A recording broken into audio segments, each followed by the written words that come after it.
top story this week, police layoffs in Naperville. On November 8th, 6 police officers lost their jobs. The action came just days after the city and the Fraternal Order of Police reached a contract agreement after 18 months of negotiating. The unexpected layoff sparked a feud between the two sides. NCTV 17's Jennie Barger has the story. Negotiators for the police union say they had no idea 6 officer layoffs were coming. They came less than a week after the two sides agreed to a retroactive pay raise for police, adding up to more than 9% over the next 3 years. But the city of Naperville has a $5.5 million budget shortfall, so in order to pay for those raises, the city says it needed to lay off the officers, which represents $700,000 in savings. We've always had what I thought was a relationship built on mutual respect and trust. Sure, we've had our differences, that's normal in collective bargaining. So this really is done disastrous things for employee morale. During negotiations, city staff say they turned down a no layoff provision.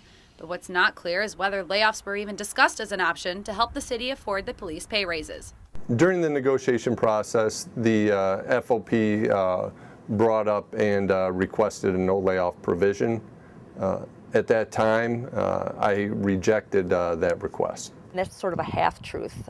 What happened was, as we were down to the final hours trying to settle it, our officers were looking for little sweeteners to sweeten the deal. That was one of the options we threw out there, because normally layoffs are not governed by the contract. It wasn't because we expected layoffs. The conflict continues as the police union is now filing an unfair labor practice suit against the city. We believe that the city violated the act when it didn't bargain in good faith by offering a settlement that they had no intention apparently of honoring. While the city says the police force can absorb the layoffs and that citizen safety won't be compromised, the union disagrees, saying this is the second time the force has been cut. 12 positions were eliminated back in January. This is obviously a very difficult day and time period for them, but I have full confidence that they will continue to be the best in their field. As for those citizens, they have mixed opinions on going from 138 officers to 131.